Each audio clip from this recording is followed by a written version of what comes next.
There was a lot of self-doubt, and I didn't know I could do it until I started doing it. And then as I started doing it, I was like, no, you're actually good at this. Yeah. You actually know what you're doing. You're better than you think. And once that talk started to take over, it's like, okay, I got this. Welcome to the Self-Care Goddess podcast, where healing stories, practical self-care strategies, and science-backed tools to regulate stress, feel calm, grounded, and energized come together to help you reclaim your vitality. I'm your host, Rita Savoya, holistic nutritionist, trauma-informed breathwork coach, and founder of Breathwork Barista. This podcast is for women who are ready to restore their energy and radiance, reconnect with their bodies, reawaken their inner power, and redefine self-care as a way of being. Through science meets soul practices, restorative mind-body tools, and real stories of transformation, we'll explore how true well-being can help you live with more joy, vibrant health, and authentic connection to yourself and those you love. Take a deep breath in, let it go, and let's begin. Hello, and welcome to another special series, UpliftHER Leadership Series on the Self-Care Goddess podcast. But before I introduce our lovely guest, I invite everyone, if you're able to, either lower your gaze or even close your eyes for just a couple moments here to really tune out the outer world and just tune in with how are you feeling? How is your body feeling? Are there any areas of your body that are maybe perhaps screaming for some attention, for some loving? Maybe they're tight, maybe they're tense. So you're holding on to something. The best way to release is to allow the exhales to that part of the body to help you soften and relax. So I invite you now to breathe in slowly through the nose, a little deeper and slower than usual. And then exhale through that part that today is asking for a little attention, helping you to soften, to relax, and to let go of maybe any tension that you're carrying in that part of your body, helping you to relieve some of the stress that you may be carrying, and just letting go, helping you with those deeper and deeper exhales, a little longer, a little deeper than your normal exhales. And now I invite you to allow the inhales and exhales to flow into the area of the heart. So energizing this beautiful organ that's keeping you alive. And in this space of immense gratitude for your heart, I now invite you to visualize someone that you're grateful for today. Visualize this person as if they were right here in front of you, and I invite you to send them all the love, the gratitude, and the appreciation for being in your life. Now, I invite you to send that love back to yourself. All that love and gratitude you expressed for this person in your life, send it back to you. Energize your heart for being here, not giving up, doing the work, taking these few moments of self-care and self-love for you. On your next inhale, flutter your eyes open and come back to us. Thank you for joining me on that quick coherence technique. Very quick way to get your mind, your heart, and your body into coherence so you become more receptive and open to this incredible information that we're about to share today. So today's guest is a woman who leads through story, helping individuals and brands find their own voice, their own message, and create meaningful impact. Julia Suppa is an award-winning multi-platform media professional, producer, and consultant with over 20 years of experience in the media industry. As the founder and president of Suppa Media, she works with businesses to elevate their content through strategic storytelling, media marketing, video production, and live experiences that transform conversations into connection and connection into growth. She is known for her ability to take complex ideas and translate them into clear, compelling narratives that truly resonate. Whether she's speaking, producing, or consulting, Julia brings a powerful blend of creativity, strategy, and authenticity to everything she does. Beyond her work, Julia is deeply committed to community and leadership, contributing her time to initiatives that support and uplift others, including her work with the Vaughan Chamber of Commerce and the Canadian Cancer Society. And there's also a creative and playful side to her. She's a certified classical ballet teacher trained in the Vaganova method, proudly rooted in her heritage as a second-generation Canadian, and has never been on a roller coaster. She fully embraces life on her own terms, no guilt required. And if her journey had a soundtrack, it would be This Is Me from The Greatest Showman. Julia, welcome to the Uplift Her Leadership series on the Self-Care Goddess podcast. How are you today? Great. Thanks so much for having me, Rita. Thank you. I'm super excited you're very accomplished, so much going on. You're still continuing to do so much. So and we love to share these stories on this series. It's becoming something that is really, really close to my heart because we can all learn from each other and obviously uplift each other as well. So tell us a little bit more about your personal journey and what has influenced the mission that you're on. And I know when we sort of talked offline, you said, which angle do you want me to take this? Because there is just so many different angles. Let's see where this conversation takes us. You can choose. But in terms of the mission that you're on today, what do you think was that sort of influential moment for you? So I don't think it's one moment. I think a lot of who we are is shaped by experiences, who we meet, vacations we've gone on, experiences that we've learned from. I think probably my first, taste of working with women and being a strong woman comes from my mother. My sister and I and my dad, we are very fortunate to have a very strong mom. She, from when I was a little girl, told me stories about how she grew up in an immigrant household, how she paid for her own education at a time when women were not seen to go to university or not seen to have a future that they chose necessarily. So she told me those stories right from day one. I remember being a little girl and her telling me, you can do whatever you want. And those barriers were not present for me. And she wanted to really open the world to us. And together with my dad, they exposed my sister and I to so many different experiences. We traveled Canada, we went overseas. So really all of those experiences shaped who I was as, a curious little girl. I started taking ballet and jazz and other dance from when I was 6 years old. My first job was as a dance instructor, and I had a female boss. And when I reflect back, so many really strong female figureheads, which I didn't realize at the time, but I learned so much along the way. And then I eventually went to university. I acquired a Bachelor of Journalism. It's something I always wanted to do. I always wanted to be a journalist, a broadcaster, and I worked at Rogers Media for 15 years. Again, I had a female boss for many of those years, and I got to play. I got to be creative. I got to try different things. The station that I was situated at was rooted in community. So I got to meet hundreds, thousands of people who were telling me their stories, whether they were about community events or charities or the greatest restaurant. I've got to meet so many people. And, that really secured my love of storytelling and of people and of community and who's behind all of the stories. And all of those things put together, I think, make who I am. I mean, I became a mom 14 years ago. That is a big part of who I am today. And I don't think it's one experience. I think it's a collection of all of these experiences that shape who you are. It's so true. I agree with that as well. So how did you stay open to these opportunities, right? Because oftentimes that's why we sort of find our ways in different things. And it's because of that openness. What was is there a secret you can share with us, how you stay open to these things so you can stay curious and creative? For better or for worse, I don't say no to a whole lot of things.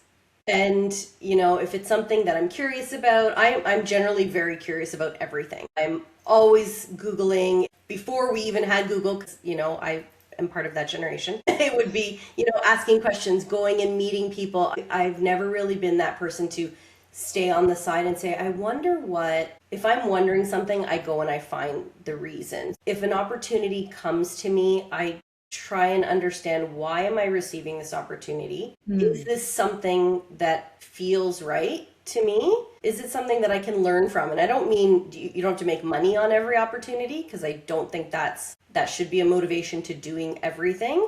It's, what can I be exposed to? What can I learn? Who can I meet? What is this door going to open It's like, passageway. Right, right. And do you find that, or do you believe that we're kind of born with this curiosity? Is it more nature versus nurture, or we can develop this? Because it's sounding like more of a growth mindset, versus this sort of static mindset that this is how I am. This is how I'm going to like live the rest of my life. But do you think we can nurture that and develop that as a person? Like, for example, your girls, do you see that in them already as young girls, or it's something that you can develop later on? I think it's definitely something that you're born with, natural curiosity, but that doesn't mean we can't hone it and we can't develop.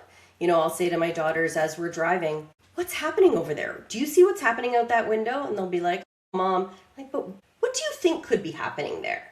Create the story in your mind. It may be completely fake, right? But what do you think could be happening?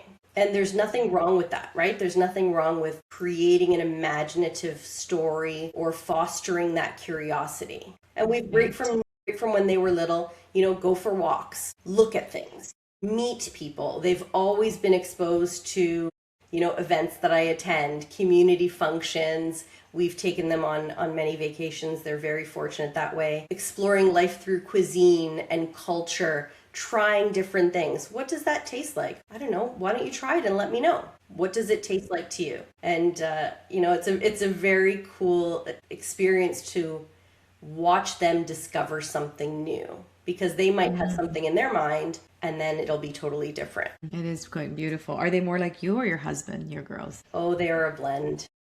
Yeah, both. They are a blend in the best possible ways, each of them.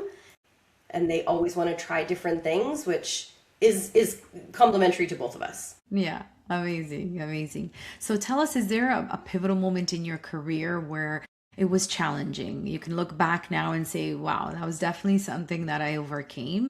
And tell us maybe how you did that. Well, I think the most obvious, which may not be a secret to a lot of people if you've been following me, is that my career, like I said, I went to university. I got a job at Rogers very quickly out of school.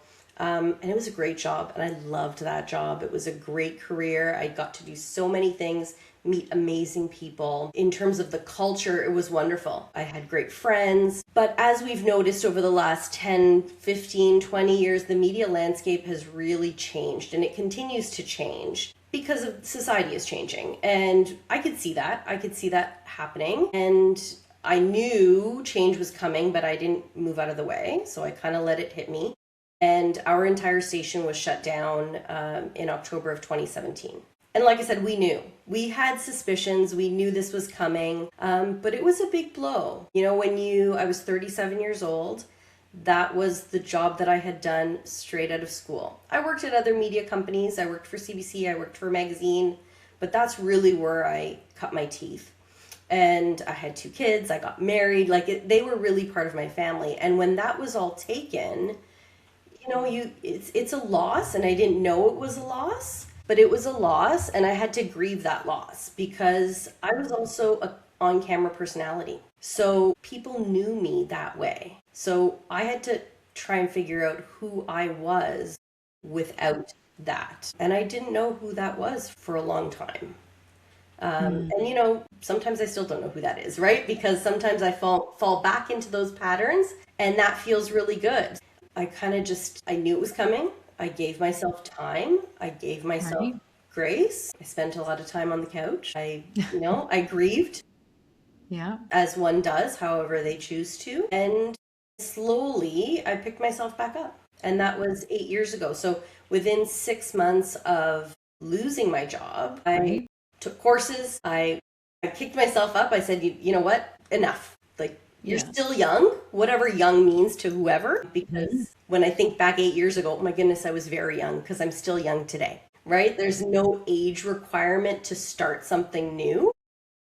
And I took some courses, I freshed up my resume, and then I thought, you know what? I don't want to work for someone else. I want to do something on my own, and I want to make my own rules. And then I started into the journey of entrepreneurship, which is a whole other chapter and comes with, multitude of challenges that I was not prepared for. I didn't know anything about entrepreneurship, and it's been 8 years. Wow, congratulations. Thank you. you. You know what? Thank you for pointing that out because I often say that to myself when I'm having a really crappy day. I'm like, all right, I'm filing this day under G, garbage, or it's a week or it's a month, you know. But there's always that opportunity, not opportunity, that there's that pivotal moment where you're like, okay, now we gotta pick up and you know, go again. So there's that motivation. So there's a little bit of pity party Look at that, you them. know what? Yeah, exactly. Though I'm okay with, but then yes, having that motivation to, or discipline or resilience, whatever you want to call it, to actually, okay, now we got to get through this. So what was the most, I guess, surprising thing about getting into the entrepreneurial journey, onto the entrepreneurial journey, that you would think looking back now, 8 years from now ago? That's a hard question. I think I'm surprised all the time.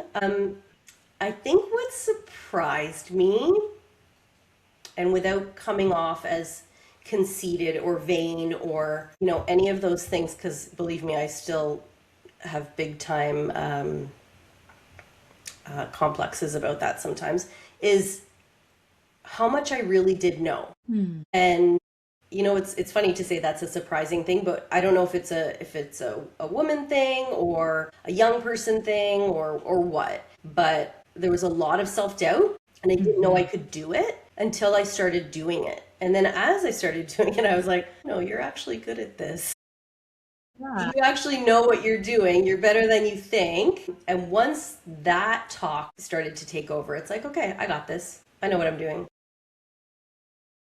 And so, in terms of the entrepreneurial journey, what was the thing that really propelled?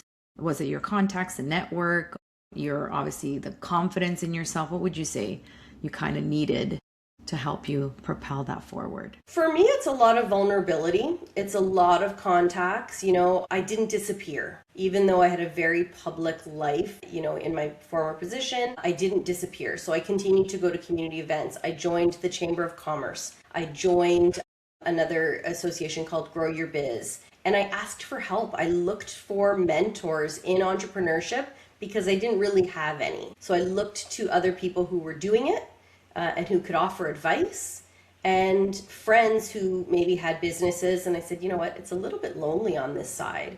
And they would say, you want to go out for lunch? Let's go out for lunch. Do you want to have a coffee? Do you want to come work at my office? I worked at the library. I rented spaces just so I could be around people, because that was probably one of the hardest things is, you know, going from working in an office where there's 15, 20, 30 people to you're working by yourself and this is my box and there's nobody to bounce ideas off of. And when you're an ideas person, you need to talk it out. You need someone to tell you that's a good idea or that's not a good idea to brainstorm with. So that, you know, I got through that. And then within 2 years, COVID hit. So, you know, there was no rule book for that. And actually, for the first time, I think that kind of equalized a lot of people because nobody knew what to do. Right. And so I did my best like everyone else did. And I had 2 young kids at the time at home doing school and my husband at home. And we did what we could. We did what we could at a time that nobody knew what was going on. So how did you pivot during COVID based on your business plan 2 years prior to that? What was sort of the Well, thing most of my business plan was based on live events. So all Yeah. of those live events went out the window. I wasn't emceeing anything. I wasn't videoing anything because you couldn't see anyone. So Right. I really pivoted to social media. We pivoted to online stores, was editing video and photos for clients who were sending me stuff remotely, and then I would do remote content for them, and then they Right. and send it out to them. I did stuff pro bono for not-for-profits that really couldn't afford anything else. So we did our best. We did our best, You're and busy. yeah, we kept busy. And we, you know what, as much as it was not a great time, we also got out and walked every day. And we Yes, spent a lot of time with our kids. Unfortunately, we couldn't see family at the beginning for a number of weeks, but we were together a lot, which is not a bad thing. Yeah, it's true. I started walking a lot more, especially because we live in the same area. There's so many beautiful trails. I was like exploring a new trail every week. So it was a blessing for sure. So in terms of burnout, have you experienced it before? And I'm laughing because most of us have, like most high performers have. And in terms of what were your symptoms, just so that maybe you can share with some of the listeners and viewers, and maybe they can, before it happens, have some sort of red flags? So the answer is yes, but not clinically diagnosed. So last year, actually, around this time, May, my mom was in the hospital last year for a number of weeks due to a heart surgery, and then I lost a good friend of mine. And my spring is very busy work-wise and personal. My daughters dance. There's a lot of personal obligations that I need to be at. We celebrated my daughter's confirmation, my eldest daughter's confirmation. So I was being pulled in a lot of different directions. That's typical of spring. But when you start to add in some emotional, add-ons, I'll say, it was different. And it was something I hadn't really experienced before. How did I know I was going through it? I probably didn't know until I was in it. Some of the signs, I didn't want to do anything. Yeah. I didn't want to answer emails. I just wanted to do nothing. So I did a little bit, right? Like I took it as a sign, like I was not attending events. I was not responding to emails as promptly as I typically would. Obviously, my day-to-day work, I kept up as much as I can because I am responsible to clients and I have responsibilities and obligations, but anything extra didn't really happen. So it's that withdrawal, disassociation.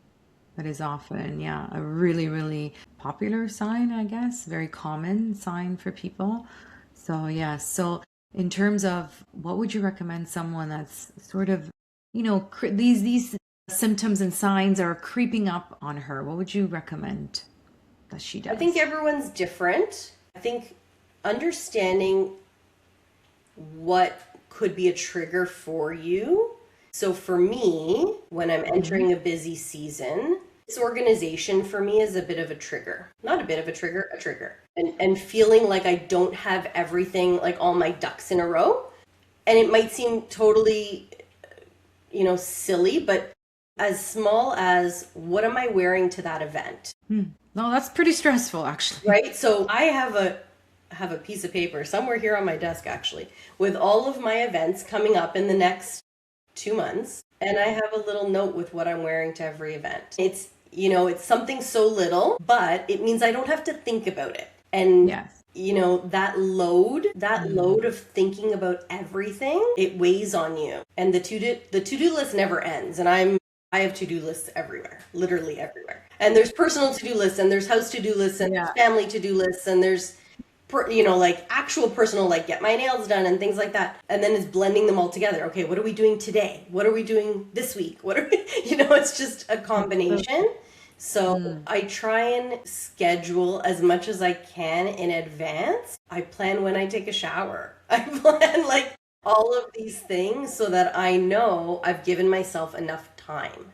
I don't like being late. That could be part of my growing up as a journalist and deadlines and all that. I don't like that. And I don't like feeling like I'm going to be late. So I schedule blocks to ensure that it's going to get done. Yeah, I love that. Yeah. That's often what I say to my clients is schedule the me time, schedule the self-care, schedule that prioritizing you, which is a nice little segue into my next question. In terms of work-life balance, I'd love to get your opinion on it. Is there such thing as work-life balance, or is it just a myth and it's something else? It can be whatever you want it to be. It's not a 50-50 all the time for me. I work in seasons. My workload is in seasons, and there are busier times of the year and not so busier times of the year. To me, that's balance. So I don't often have a very busy summer, but I have a very busy spring and a very busy fall. So I take my rest when I can. I never book a vacation during my busiest times of the year, right? Yeah. So that's a balance that way. I have a very strong support network in my husband, in my family. We sit down with my paper calendar. He uses a digital. I use a book, literally. And we go through, I have a late meeting this night. Can you do Good Girls this night? And we balance each other out that way. He's going to a conference. Can I take care of everything at home? And I think that's very, very helpful. And then I have parents and a sister and in-laws who I can call, and friends, community who can help, because that's what it's all about. It's true. Reaching out and asking for the help. I love that. And you know, a lot of women that come on the show, they find it really hard to ask for help. And I know a lot of friends and women in my family as well that they just find it so difficult. Have you found that? You don't seem like to have an issue with that. You'll ask for help when you need it, but have you found that in your circle of women? I am more, so personally, I am more willing to give help than ask for help. Yeah. Yeah, most of us are. I'm happy. You need me to drive your child somewhere? No problem. You need me to do this? No problem. Asking for help comes with a lot of trust, right? So you really have to trust the person that you're asking. And for the most part, I am okay. I'm getting better. And it comes with control, right? You have to be willing to let go and let someone else do it. So that's a whole other bag of worms. Well, you opened it, Julia. So yes, that's another, it's so interesting, like such common themes with these conversations. I love it. Why, in your opinion, do you think it's so hard for us women to let go of that control? I don't know. I'm getting better. Like, was your mom like that, or is she like that? Did we learn it from our mothers, maybe? I think maybe it's also nature, right? Like Mama Bear takes care of the cubs, right? And or the meals or whatever. But I think over the years, especially after starting my business, I've had to understand or learn that if someone is giving you help, it may not be the way you want it done, but it's getting done.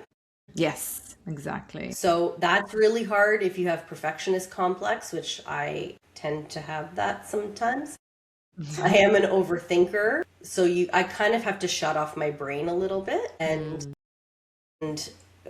I laugh kind of at my husband sometimes when I say, just don't ask me a question, because if you ask me a question, I'm going to tell you what I think, and then you might not want to hear it. So I'd rather kind of have blinders on a little bit. And then I don't have an expectation. And if I don't have an expectation, then I won't be disappointed. Yes. So I don't know if that's the right thing. I don't know. It's something that you get over, or you not get over, the wrong term, but you learn, right? You adapt. In the grand scheme of life, is this meal really that important? In the grand scheme of life, is this place setting something to get upset about? Probably not. Yes, I love that. And yes, it reminds me of, actually, I took a emotional freedom technique, the tapping stuff. And this lady that she was the coach, she actually said it takes a lot of expectations to create a disappointment. So hence, the less expectations we have, the less disappointment. Yeah, and I know some people say, well, that's not a good way to live your life. Like you should have expectations of people. But I think the expectations shouldn't be like, I can't expect my husband to pick an outfit for me that I would love. Exactly. But I can expect that he will, and he does, take care of my children with the most love and care he possibly can, as I would. So it's not a competition that I'm going to take care of them better than he is. That's not true, right? So I think it's also having reasonable expectations of people. Yeah. And then it's almost like prioritizing what you're going to have higher expectations of, in which situations too. For sure. Right? If he doesn't load the dishwasher the way you do, like, it's okay, right? The other way around. I don't load the dishwasher the way he likes it. I'm not kidding. So I don't load the dishwasher. Okay, there you go. Perfect. When I load the dishwasher, we laugh and he's like, oh, you did it. I said, okay, I won't do it anymore. Yeah, exactly. Because my way is not his way, and he prefers it his way, and that's fine. That is one thing I will let go of. Yeah, exactly. I love that. Yes. So do you think, do you see this in your daughters too? The control, I'm just curious, or do you think it's something that we adopt as we get older, but we're not born with it? It's not a personality trait. I don't know. I think it develops. Girls are, my eldest is 14, and my youngest is 11. I see certain characteristics of, wanting things a certain way, but also not, right? Like, it also doesn't make sense sometimes. So I'm not really sure. We'll see. They will develop. They'll continue to grow and develop and become their own people. Yeah. But now you're so much more aware of it, and you're letting go a lot more than, let's say, 10 years ago. So now they're seeing this version of you, right? So if they're going to pick it up, they're going to pick up the 2.0. Yeah, and I'm always very careful that there's no one right way of doing something. So Mhm. something that I've been doing for the last little bit is when I'm cooking a meal. I love to cook. Cooking for me is not a headache. I love to cook. I don't like to clean, but I love to cook. So I'll share with my daughters. I'll say, "Okay, I'm making something. Can you come and make it with me?" And so I'm Mm. teaching, we're talking, we're playing, and I'll say, "And this is what I'm going to do. Well, can we add this?" I'm like, "Well, you can add whatever you want, but this is what I'm going to do for my recipe." Right. So, like over time, as they develop their own palates and their own tastes and what they like, they can change it. Doesn't mean it's Hmm. wrong. I'm teaching them the way I do it, but there's flexibility there. Yes, yeah, keeping that an open mind for that. What's your favorite dish that you like to make? I cook every day. So I actually taught Isabel how to make my mom's potato pie the other day, which is like a Mm, famous dish in our family. So that was nice. nice. Yeah. And you make some kick-ass sourdough bread too. It looks I do. beautiful. So I've just celebrated a year of sourdough making. So that's pretty Nice. cool. Yeah, I definitely want the That recipe. actually, so chatting about burnout, that journey of sourdough started because I didn't know what to do with myself. Hmm. Because I wanted to learn something. I wanted something tactile. I wanted to touch something. I wanted to Mm-hmm. make something. I wanted to be creative. When you're a creative person who can't create, it's like you're trapped. Hmm. So I had no basis of sourdough. I don't like to bake. I'm not a good baker. I don't follow instructions very well. I always change the recipe. Me So I too. thought, let's try sourdough, and yeah, I've had a lot of fun with it. But Hmm. that's Wow, what it looks started it. beautiful. Yeah, that's amazing. That was your coping mechanism. One of And them. now there's like gorgeous, delicious bread that you can obviously sell if you wanted to, I really. won't sell it because then it becomes work. So I'd rather make 2 or 3 loaves and give them away, Yeah. and spread some joy and happiness than make money out of it because then there's expectations with. Exactly. And that's a whole new business plan you got to worry about and P&L. Okay, so tell us a little more about your self-care habits and what you do. You know, if you book baking or sorry, cooking is one of them, that's cool. But how do you reset and recharge? So you might be surprised to know this. I was thinking about this, like, wow, I don't know. I don't do a lot of self-care rituals daily for myself. I incorporate self-care all the time, but I wouldn't say there's rituals that I follow. Cooking, absolutely. Quiet time, alone time. When we are blessed with sunshine, not today. When we're blessed with sunshine, lying or sitting in some sort of sun really brings my mood up. Yeah. Even if it's inside, sitting on the couch with the sun baking in is amazing. Being outside, things like if I'm ever by a body of water, a lake, a pond, an ocean, God willing, I am like at my happiest. Just doing Mm, nothing, just watching the glisten on the water. That is my heaven. yeah, yeah. Oh, those are beautiful self-care habits for Hmm. sure. So on a daily basis, so you do take that pause or Yeah, I take the pause even midday. right. So always after a big meeting, I will go and I'll sit quietly. Hmm. I'll lie down. After a big event, I will be exhausted after a big event. So I will relax. I won't plan anything. If I'm producing a big event, I won't plan anything for the next day. I kind of Yeah. take the day because there's a lot of Decom energy. yeah. And when you go to galas and events like that, when you're talking on a microphone, there's a lot of energy exertion and then a lot of everyone else's energy that comes onto you. So I've noticed that over the last few years. And so I just take the time. Yeah, for sure. I get that as well. Yeah. And I wasn't very good at it at first. I was absorbing everybody's energy and I was out for like a week. But now I can, yeah, that 1 day rest. Well, but I definitely understand what the energy management that needs to Hmm. be perfected as well towards, yeah, when you do more and more for sure, because then it gets exhausting, definitely. For sure. So here's a question that I had no idea I was going to ask on this podcast, Julia, and it's about masculine and feminine energy. And I found this when I was actually working in Dubai and I had my own business there that I had to, and I didn't know until I came back to Canada and started taking care of my mom and helping her with her health issues that I was really operating more out of my feminine side or feminine energy. And in Dubai, even the way I was dressing, I was wearing more suits and, being actually sometimes, many times, the only woman in the meeting and all of that. I just leaned more onto my masculine energy, which we need both for sure. But I found that high performing women, they tend to lead more from their masculine. And I'm just curious about you. I mean, it doesn't have to apply to you. Was that true for you previously, or maybe more in your entrepreneurial journey, or maybe not at all? Just curious if this exists for you. So to be completely transparent, I had to look up what it meant. Okay, no worries. Because I've always just been true to myself, and I don't want that to sound cliche, but I lead with my gut, like with intuition. So I don't know if that's female or male. Female, yeah, more. So there you go. So I do, when I have a good feeling about something, I listen to that. When I meet someone and there's like that initial energy that I believe in. So I don't know if that's female or male. I used to want to be the loudest in the room or the loudest at a table. And now, as I get older, more mature, more experienced, now I kind of sit back and I listen a little bit more. So it's probably changing. It's probably changing. Yeah. And it's great. And intuition is the second most important thing that I love talking about.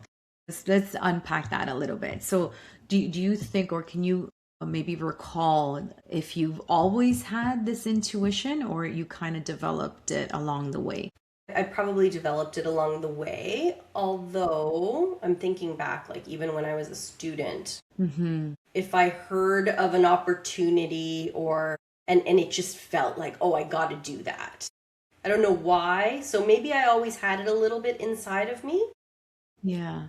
But it just developed as I got older. Yes, it's so powerful. And yes, it's definitely more of a feminine energy trait. So there was a guest that actually on this podcast, she described the feminine energy and masculine energy as just picture somebody going through a forest with a machete and just cutting down like all of the weeds that are in front of him or her. And so basically the compass of where the person is going is more of the feminine energy, but the machete, the actual act of like chopping that stuff down so that you can pave the way, is more of the masculine. So it's more of the doing is more of the masculine energy, and then the feminine energy is more of the planning and intuitive sort of, okay, where do we go? How do we move forward? So very interesting. Do you see it in your girls, the intuitive trait, or not yet? Yeah, a little bit. So it's interesting. So my husband and I, we always say that we balance each other out. Talking about balance, he's a mechanical engineer. Linear, logical, structured, and I'm a creative. I'm also, I don't know if you work with astrology at all, but I'm also Pisces. So I'm like dreamer, water, dancer, all of these things, which is very me. And he's Aquarius, which is also water, but king of the water. So the girls have both, which is lovely, and their traits come through stronger at certain times. But I think I've added some of that creative energy to his life, and he has added a lot of the strategic and structure to mine. So now I can really think strategically. I don't think that I would have said that 10 years ago. So you believe in opposites attract? We're also very, very similar. So I don't know if it's opposites attract. We're very complementary for sure. Yeah, complementary. Nice. And so then in the entrepreneurship, when you talked about like your authentic self, was it always like that, or was there a moment when you're like felt, and you talked a little bit about feeling that as well? I'm just trying to unpack if there's maybe a formula that we can kind of see from people on how they connect with their authentic self. How would you say you connect with your authentic self? Or you have been connecting with that? What do you love to do? Like truly, when you're doing it, what do you love to do? And conversely, when you're doing something and you hate it, or you dislike it, if you don't want to use the word hate, and you're thinking, this is the worst thing, I can't wait for this to be over. Choose the thing that you love to do.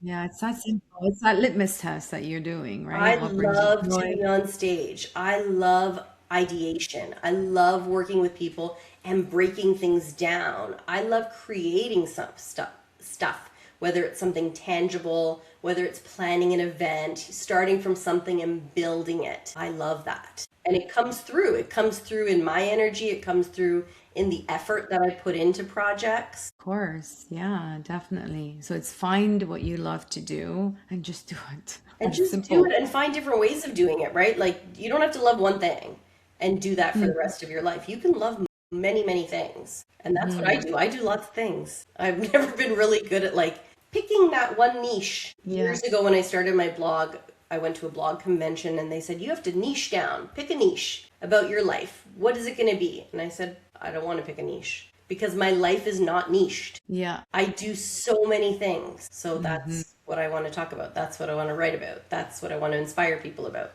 They allowed you to do, not allowed, but they were okay with that, when once Well, you. it's your life. Do whatever you want.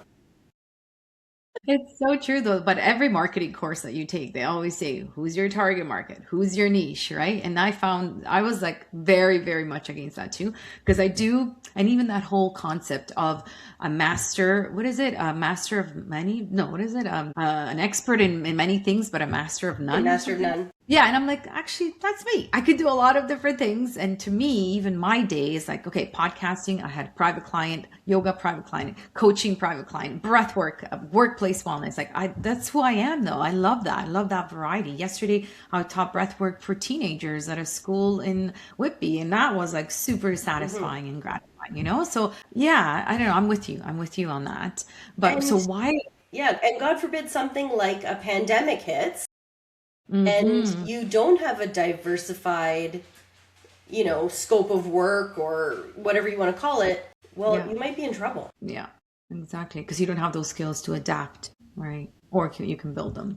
So, what is one rule, if there is one, that you've joyfully broken on your way to where you are now? I think just the notion of that you need to have one path, right? No. Like I was raised where my parents had one job that they had their entire careers and they retired with that job, with that career, with a pension and they're retired and that's it. So like to start over is not a failure. It's okay. And you can shift and you can move.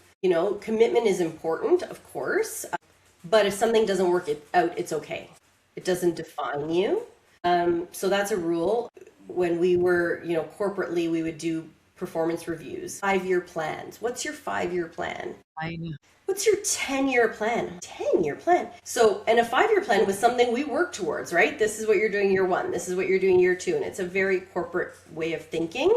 And I think to a certain extent, you can have plans over a couple of years, but you don't have to necessarily stick to them for 5 years because in 5 years, who knows what's going to happen? That's true. Things are moving so quickly. I'd rather make a 5-month plan or a 1-year plan and get it done and push off what can't get done. But 5 years to me just seems so daunting. That's true. That's what I told those teenage girls yesterday. I was like, girls, because they're going to university next year, the grade 12, right? We actually did one more year.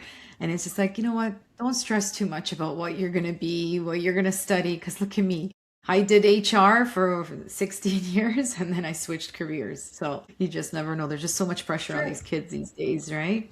You just never know. But follow what you said earlier. What is it that you really love, right? And focus on that. And then that would always lead you in the right path for sure, For sure. instead of what your parents want you to do. So what is a piece of advice you'd give a high performing leader woman on how to cultivate resilience, especially in these uncertain times that we're facing today when it comes to resilience? So something like, it's not a huge piece of advice, but Marie Forleo, everything is figure outable. Everything's figure outable. We'll figure it out. You'll Yeah. figure it out. If you're going to hit a roadblock, you're going to hit a barrier, you're going to find a way to get on the other side. Everything works out, Yeah. right? It seems so simple, but we have to tell ourselves that it's not worth, the extra anxiety or arguments or anything like that. We're going to figure it out. So true. I love that. Yeah. And I would add to that you have all the answers to figure it out too. If you just give yourself the time and the space to allow that the issue, the problem to simmer, speaking of cooking, and then just having that time to actually come up with the answers. My mom says that all the time. You'll figure it out. There's always a solution, except death, but there's always a solution, right? Always, always. That's cool. That's really cool. It's very comforting too, especially in these challenging times. So where do you see the role of women, especially like seeing your girls grow up, in terms of how it's evolving in leadership? So where do you see it in maybe the next decade? Honestly, I have no idea. I talk to a lot of women leaders. I interview a lot of women leaders. I think a lot of the same challenges that women had 20, 30 years ago, they're still there. What I think is going to be helpful is having really strong male allies. And we can't discount the role of our partners, of our colleagues. You know, everyone says you can't do it alone. Well, why would you want to do it alone? Like, why do you want to be a female CEO or whatever that title is for you, and struggle with not making it home to your kids and getting dinner on the table? Why do we have to do everything? So I think having a support system, or having a boss or a mentor who can say, you know what, Julia, yeah, you can leave at 4 o'clock to get to dance class. Yeah. Right? Having that flexibility. So I think over time, because it is happening in some industries more than others, asking for what you need, which, as we say, is sometimes difficult, asking for the help, but then on the other side, for their willingness for accommodation. And it goes both ways, right? And also, you know, there's an art to receive. And sometimes I find that even myself, and I'm in the work, right? To actually be like, okay, I'm receiving, I'm okay. So there's asking for help, but also being like receptive to actually receiving the help. And I know it sounds the same, but there is a little nuance in there to actually be opening to receive, because then the universe gives you more to receive if you're grateful for that reception. And then the other piece is sharing and mentoring. You know, I love to mentor young women, or if there's a student who says, you know what, I'd love to talk to you about media. Sure, give me a call, right? We need to have ourselves open. It's not a trade secret that I don't want to talk about. I want other women to do well. I want other women to succeed. And I think that competition, that competitive edge, because there really is still a stigma that women are not out to help each other. And that men traditionally, stereotypically, would help each other out. So we need to do the same. And where do you think that's from competition? Is that why the empowerment or the help isn't as I don't know what it's from. I don't know where it stems from, but it's an age-old, it's not a rumor, it's an age-old stereotype that, you know, women are more likely to get help from other men than women. So I don't want to repeat that. I want other women to help each other out. And that's why I sit on the Women's Leadership Committee for the Chamber. That's why we put on events like the symposium to, you know, to just show the power of all of us when we're all together. And it's not, like I said, it's not to get rid of the men. Obviously not. No, Because to we celebrate everywhere. Right? Yeah. That was a fun event, actually, to celebrate us together, right? Do you think it's changing, the women empowerment, or is it just still a hashtag? I think it's changing. I think, like anything, when there's a hashtag, right? Whenever there's a title, you know, I read on Facebook, you know, you would never have a men's empowerment event. I know, right? So why are we celebrating a women's empowerment event? Well, we're celebrating it because it didn't happen before. So maybe in 10 to 15 years, we won't celebrate it anymore. Maybe it will just be normal. Yeah. So I don't know. We'll see. Time will tell. The next generation and generations to come, we'll see what life is like for them. It's not going to be easy, right? But every generation hasn't had it easy. My mom's generation didn't have it easy. Her parents' generation, as new immigrants coming to Canada without speaking a language, without having a job, without having a place to live, that certainly wasn't easy. What do you think our sort of generational struggle was? Thank God we didn't grow up with social media. That's all I have to say. I don't envy these girls at all, or like women that, no, at all. What do you think ours was?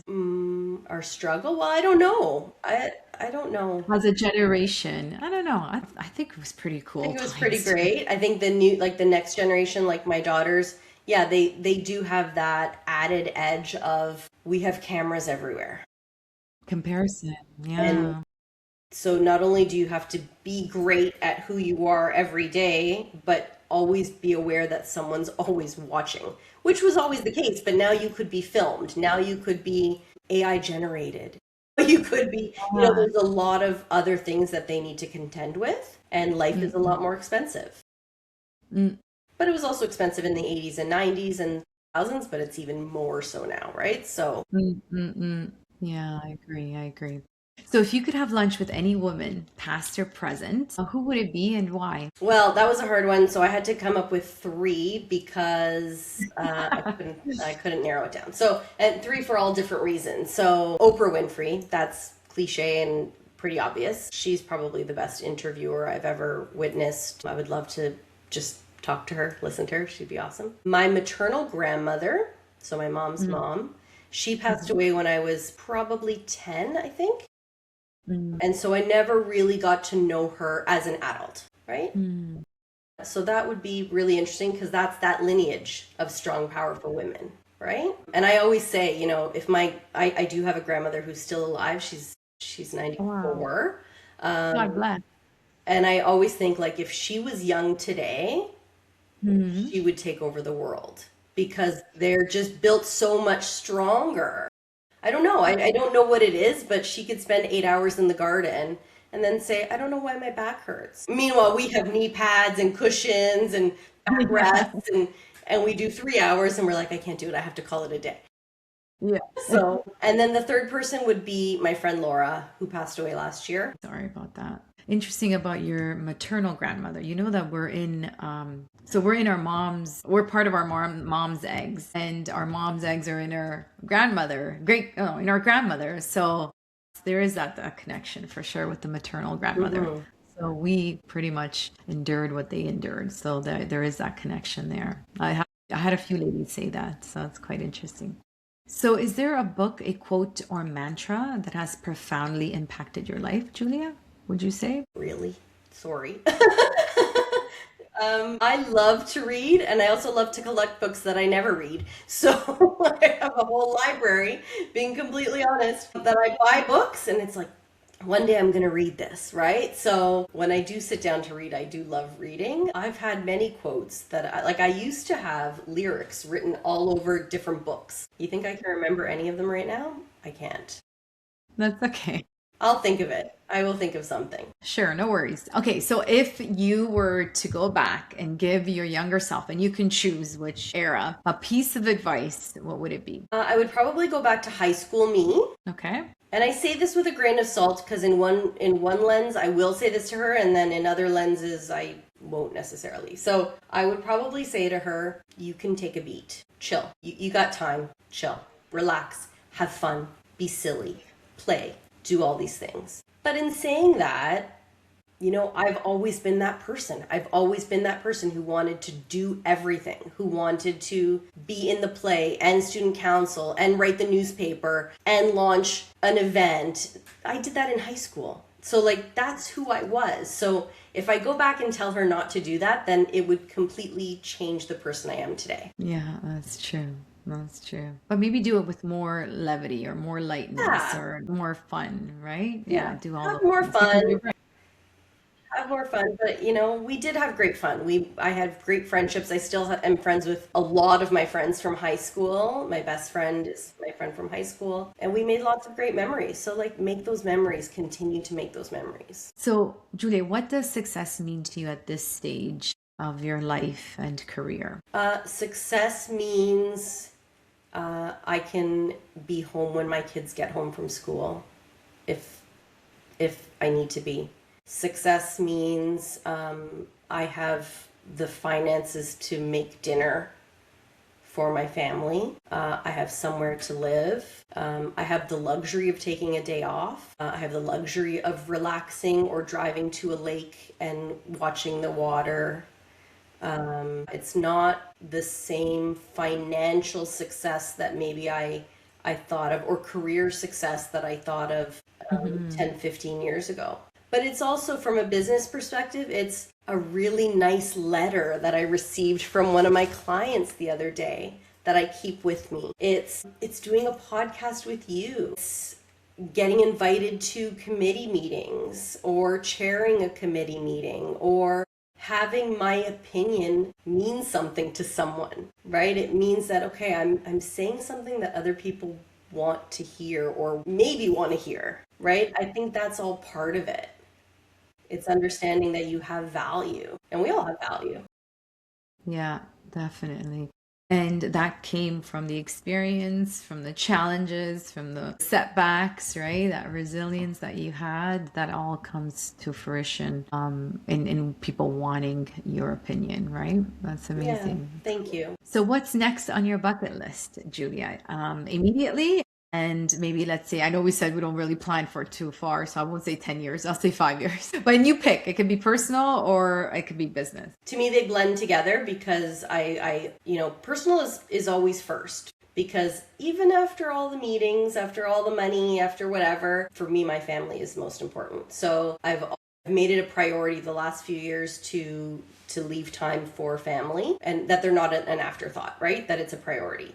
So yeah, work-wise, I've got lots of events coming up that I'm producing, that I'm emceeing, that I'm attending. So a lot of community events, a lot of sponsorships that I'm a part of. And I'm working for that big event, the Women's Symposium with the Vaughan Chamber of Commerce. That's in the fall of this year.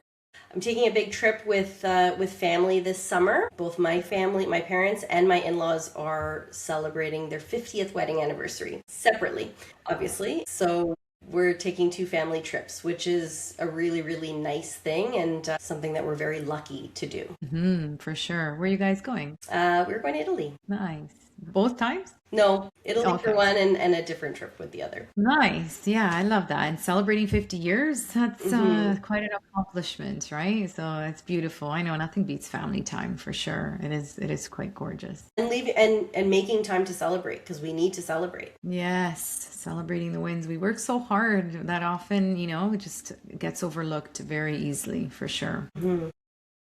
So these are fun, rapid fire questions. Okay. So yeah, just whatever comes to mind for you. One word to describe you as a leader. Diplomatic. If your leadership style were a dance move, speaking of dancing, what would it be? I mean, I should use a ballet term here, but I'll go Yeah. with like a waltz. Nice. Smooth, varied, kind of balanced. Cool. Morning person or night owl? Night owl. Coffee, tea, or something else? Coffee and water. Mountains or oceans? Ocean. Pizza or pasta? If you were a kitchen appliance, which one would you be and why? I think I would be an oven because versatile. You always need it, and it can do so many different things. Yes, agree. What's your oddly specific superpower? Like always finding the fastest grocery line or picking like the best parking spot? I am very good at having people talk to me and share stuff with me. And then you're like, wait, why did they just share all that? As I'm sure you are too, Rita. I'm like, whoa, I really didn't need to know that, but okay. Yeah, that's I guess it's a superpower, isn't it? Yeah, sometimes I need to learn how to shut it off though. So if you could instantly master one new skill, Julia, just like that, what would it be? Maybe speaking Mandarin or Japanese, something like that. Wow, okay. Nice. You never know. Now with these AI tools, you can learn very quickly. But there's right? so many things I want to do. Like I want to learn how to refinish furniture. I learned how to do the bread last year. I watched so many videos and I'm like, I want to do that. So just do it. Like try it. Why not? There's so many ways you can do it. So that's how the sourdough started. I saw it online. I said, I want to try it. So I did it. I bought all the stuff and I did it. Nice. Yeah. Yeah, especially now. I think it's quite easy to learn a new language if that's something that you really want to do. Which kind of brings me, before we close, I actually wanted to ask you, where do you see the future of like media and what you're doing right now with this whole AI coming in? Because I'm sure you're embracing it and you're not fearing it like most people. But yeah, where do you see the future of what you do? I am embracing it, but it is scary. So, I come at or explaining this from a different lens because I am a trained journalist. So, and I say that because a lot of people are pretending to be journalists or pretending to be media when they don't have the credentials or the education behind it. And why is that important? Because I learned about ethics. I learned about balance and telling stories from different angles, whether that's independent journalism or mainstream, you can decide that for yourself. But when you have people who are not necessarily journalists telling stories, it can be harmful. It can be defamatory or slanderous. It's often unprofessional. So there's that. And a lot of times it's taken out of context because of the world we live in, our attention spans are snippets. And so we're not getting full pictures or full stories out of what we see on Instagram or what we see on Threads or something like that, or Facebook. So that's something to keep in mind. AI is a very powerful tool when used correctly. It's a great resource. It never, or it should never, replace our own voice and our own personality. So as much as people might want to use it, one day for something like this, I hope not, but it might happen, where podcasts or videos are being recorded by, fake people. I hope that's not going to happen. What it doesn't replace is it doesn't replace in-person connection. It doesn't replace going to an event. It doesn't replace participating in an event, in a community. It doesn't replace your breathwork seminars or workshops, right? Because you can't have a bunch of robots breathing on the floor, right? So understand your value and what you bring to the world without AI. And hopefully AI just makes you that much more interesting or valuable, but maybe not, right? I have to know my stuff with or without a computer. Yeah, exactly. Just like we're having a conversation right now, no AI. Yeah, you need to use it to enhance your performance, right? Don't use it as an enabler of your performance. That's what so what are you afraid of when you said it's kind of scary? What do you mean by that? People just replacing it? For people that are using it with ill intention, Yeah. You can put someone's face on just about anything now. Yeah. You can create videos of people that were never really there, right? So that can be worrisome, right? Like that's troubling. It could be incriminating, right? Like and that's why you have to have just as much proof, or not proof, but like you need to have a full life outside of all of these other things. Exactly. Yeah. As for future media, I can't even guess, I hope that a return to local journalism, is coming, because I do think there's a need. There's always been a need. It's something that we are missing. We've been lacking, but there's also opportunities for programming like yours that we can get messages out there. Right. Yeah, no, I love that. There needs to be a little bit of a balance and making sure that we're using it as an enabler or enhancer of what we're already doing, but not completely take over and do it for the wrong reasons. So embrace it in that way. So Julia, if you can gift every woman listening or watching one thing, tangible or not. So speaking of Oprah, think of you get a car, you get a car, you get a car. What would it be? What would you gift these women watching or listening? Okay, so a couple things. If I could give them something intangibly, I know it's a fast thing, but I'm an overthinker. This is what okay, so if it's not a tangible thing, I would love for every woman to have the confidence to know that she can get up in a room, that she can go talk to someone, that she can start something. So that's not tangible and very difficult, but there's that. And then if it's something tangible, I would love to gift everyone something sparkly. Doesn't matter what it is. Every woman, something sparkly. So when she looks down at it, she realizes that there's sparkle in her.